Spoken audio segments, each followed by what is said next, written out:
नमस्कार विद्यार्थियों। आज BA बाग द्वितीय वर्ष का द्वितीय पेपर आर्थिक एवं संसाधन भूगोल का अगला टॉपिक लेते हैं, आर्थिक भूगोल के उपागम। या दूसरे शब्दों में कह सकते हैं आर्थिक भूगोल के अध्ययन की विधियाँ कौन कौन सी है, आर्थिक भूगोल में किस प्रकार से अध्ययन किया जाता है, या आर्थिक भूगोल को किस तरह से पढ़ा जाता है, किस तरह से समझा जाता है, उसके बारे में पढ़ते हैं। आर्थिक भूगोल के जो उपागम है वो मुख्य तीन है। पहला वस्तुगत उपागम या क्रमबद्ध अध्ययन, दूसरा प्रादेशिक अध्ययन, तीसरा सैद्धांतिक उपागम। तो इस तरह से तीन प्रमुख उपागम हैं जिसके आधार पर प्रादेशिक भूगोल का अध्ययन किया जाता है। पहला आता है वस्तुगत उपागम या क्रमबद्ध सिस्टमेटिक स्टडी। सीधा सा शब्द से पता चलता है क्रमबद्ध। क्रमबद्ध से मतलब है कि इस विधि में अलग अलग पदार्थों का क्रमबद्ध अध्ययन किया जाता है, मतलब सिस्टमेटिक ढंग से लगातार स्टेप बाय स्टेप अध्ययन किया जाता है। इस उपागम को या इस विधि को प्रकरण उपागम, टॉपिकल अप्रोच या वैश्विक उपागम, सब्जेक्टिव अप्रोच भी कहा जाता है। इस विधि के अंदर प्रत्येक आर्थिक क्रिया का उत्पादन, विनिमय आदि का अलग अलग प्रकरणों के अध्यायों में वर्णन किया जाता है। कहने का मतलब है कि जो वस्तुगत या क्रमबद्ध अध्ययन है, इसमें किसी भी तथ्य का वो अध्ययन है या कोई एक आर्थिक क्रिया है, उस आर्थिक क्रिया का अलग अलग चैप्टर में अध्ययन किया जाता है। जैसे एग्जाम्पल दे रखा है कृषि भूगोल है। कृषि भूगोल में चावल, गेहूँ, गन्ना, चुकंदर या जितनी भी जो फसलें हैं, इनका फसलों का प्रत्येक अलग अलग अध्याय में इनका अध्ययन किया जाए और उनका उत्पादन किस प्रकार से होता है, उनके लिए आवश्यक दशाएं कौन सी है और विश्व के किन देशों में इनका ज़्यादा महत्व है या उत्पादन होता है या व्यापार होता है। इन तथ्यों का अलग अलग प्रकार से अध्ययन किया जाता है। इस प्रकार निर्माण भूगोल में लौह इस्पात, सूती वस्त्र, ऊनी वस्त्र, कागज, प्लास्टिक पदार्थ या इन सारे तथ्यों का अध्ययन है वो अलग अलग प्रकार से अध्ययन किया जाता है। आर्थिक भूगोल के अंदर विश्व की विभिन्न राजनीतिक सीमाओं के अंदर है वो संसाधनों का उपयोग है, आर्थिक क्रियाओं का वितरण है, वो उनका अध्ययन किया जाता है। दूसरा उपागम आता है प्रादेशिक उपागम। प्रादेशिक उपागम से यह मतलब है कि किसी भी तथ्य का अगर अध्ययन किया जाता है तो उसको अलग अलग प्रदेशों में विभाजित कर लिया जाता है। ये प्रदेशों का विभाजन का आधार वहाँ उस तथ्य की प्रमुखता के आधार पर मान के कर लिया जाता है।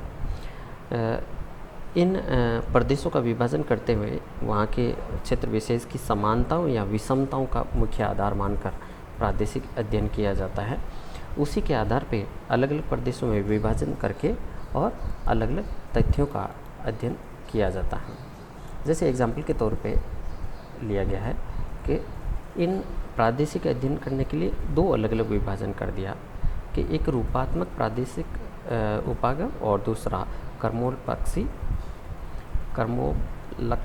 प्रादेशिक उपागम है। तो इसमें जो रूपात्मक प्रादेशिक अध्ययन है, इसमें प्रत्येक प्रदेश को एक इकाई मान के और इकाई किस आधार पे माना जाता है कि उसमें कौन सा एक लक्षण है वो समान है, लक्षणों की समानता के आधार पे है वो अध्ययन किया जाता है। इसमें मूलतः अगर बात करें तो जैसे गंगा नदी है, गंगा नदी का डेल्टा है, उसको पूर्ण गंगा नदी के डेल्टा को एक प्रदेश मान लिया गया। उसमें जलवायु, वर्षा की मात्रा, उसमें मिट्टी का प्रकार, सारी तथ्य एक जैसे हैं, परंतु आर्थिक भूगोल में वहाँ पर चावल का उत्पादन, पटसन, केला, गन्ना, जूट, नौका परिवहन आदि का सारे तथ्यों का अध्ययन है वो एक ही अध्याय में कर दिया जाता है। कहने का मतलब है एक बड़े प्रदेश को एक साथ शामिल कर लिया गया, उस प्रदेश में विभिन्न तरह की अलग अलग विभिन्नताएं हैं, उन विभिन्नताओं को एक ही साथ अध्ययन कर लिया गया। जैसे असम की पहाड़ियों का अध्ययन करते हैं तो वहाँ की समानता है, जलवायु है, वर्षा की, सारे इन तथ्यों को एक प्रदेश मानकर वहाँ धान की कृषि, चाय के बगीचे, वन संपदा, इन सारे तथ्यों का अध्ययन है आर्थिक भूगोल में एक में कर दिया जाता है। परंतु जो दूसरा है फंक्शनल, मतलब वहाँ पर फंक्शनल रीजनल है, कर्मोलक्षी प्रादेशिक प्रदेश है, वहाँ पर किसी एक तथ्य को, एक प्रदेश को उस प्रकार से माना जाता है कि वहाँ पर एक सी आर्थिक क्रिया है और एक सा आर्थिक संगठन है। वहाँ पर क्रियाएं अलग अलग नहीं हैं। जैसे टोक्यो पूरा एक महानगर है अपने आप में, वहाँ सारी की सारी औद्योगिक क्रियाएँ सारी, उनको सारे प्रदेशों को परिवहन से संबंधित इस्पात, मशीन आदि सारे तथ्य है वो सारे एक साथ मान के किए जाते हैं। इसी तरह New York, Moscow, London, Mumbai, Kolkata, ये सारे तथ्य है वो इस तरह से एक साथ अध्ययन किया जाता है। उसके बाद जो अध्ययन है कि जैसे पूर्व सोवियत का यूक्रेन प्रदेश है, फ्रांस का लॉरेन क्षेत्र है, इन तथ्यों से जितने भी जो बाज़ारी भाग जुड़े हुए हैं उन सारे तथ्यों का अध्ययन एक साथ किया जाता है। इनमें जर्मनी, फ्रांस, बेल्जियम, नीदरलैंड आदि जो संगठित देश है, और इसमें जो प्रदेश का विभाजन का स्तर है वो राजनीतिक सीमाएं मानी जा सकती है। तो इन तथ्यों को सारे एक साथ मान के और इनका अध्ययन किया जाता है और इसी आधार पे प्रादेशिक अध्ययन किया जाता है। तीसरा आता है थ्योरिटिकल, सैद्धांतिक उपागम। सैद्धांतिक उपागम से यहाँ क्या मतलब है? सैद्धांतिक उपागम से मतलब है कि धरातल पर उत्पादित होने वाली विभिन्न वस्तुएं कुछ विशेष परिस्थितियों में विशेष कारणों से उत्पन्न होती हैं। सैद्धांतिक उपागम से क्या मतलब है कि कुछ विशेष वस्तुएं विशेष परिस्थितियों में विशेष कारणों से विशेष क्षेत्र में उत्पन्न होती हैं। अर्थात ये कह सकते हैं कि कुछ विशेष फसलें विशेष तापमान में उत्पादित होती है, उसके लिए पूर्णतः उपयुक्त वर्षा की आवश्यकता होती है, कालिक वितरण है, तो इन फसलों के लिए सैद्धांतिक प्रस्तुति की जाती है। जैसे सीधा सवाल है कि रबड़ का पौधा है, ब्राज़ील में उत्पादित होता था और इसको ले जाकर मलेशिया में उगा दिया गया और दक्षिण पूर्वी एशिया में रबड़ उत्पादक का प्रमुख क्षेत्र विकसित हो गया। तो इस प्रकार से किसी एक तथ्य को मान के उसकी एक प्रमुख विशेषताओं का आकलन करके और ये वे प्रदेश के विश्व के अन्य क्षेत्रों में कहाँ पर इस तरह का विस्थापित हो सकता है, उत्पादित हो सकता है, इन तथ्यों को ध्यान में रखा जाता है। तो इस प्रकार से सैद्धांतिक उपागम में अध्ययन करने के लिए मतलब आर्थिक भूगोल में इन उपागमों का अध्ययन करने के लिए मुख्य 3 उपागम दे रखे थे। क्रमबद्ध या वस्तुगत उपागम, जिसको वैश्विक उपागम भी कहा गया है, दूसरा था प्रादेशिक उपागम और तीसरा सैद्धांतिक उपागम।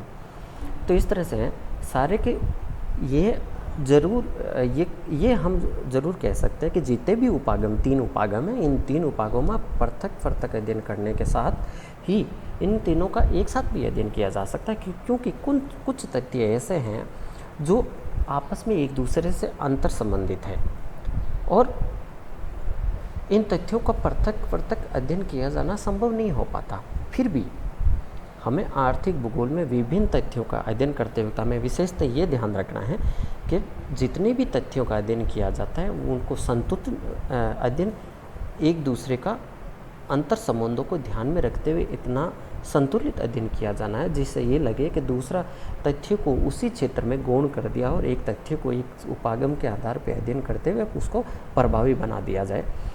इस प्रकार ये मानव भूगोल के अध्ययन के उपागम कह सकते हैं या इनको अध्ययन की विधियाँ कह सकते हैं। विद्यार्थी विशेष तौर से आपको ध्यान देने की आवश्यकता है कि इन आर्थिक भूगोल में जो पहला प्रश्न बनता है, सबसे बड़ा आर्थिक भूगोल की परिभाषा क्या है, उसके विषय क्षेत्र क्या है, या उसके अध्ययन के उपागम क्या है, या आर्थिक भूगोल की मौलिक संकल्पनाएं कौन कौन सी है। इसका ये टॉपिक हम जस्ट अगले वाले टॉपिक में पढ़ें कि आर्थिक भूगोल की कौन कौन सी संकल्पना है और उन संकल्पनाओं में आर्थिक भूगोल किन किन तथ्यों का अध्ययन किया जाता है या किन किन बातों का ध्यान रखा जाता है। तो आपको इन 3 उपागमों को, बहुत सिंपल से उपागम है, 3 उपागम है, इनको विशेषतः अच्छे से ध्यान रख करके पढ़ना है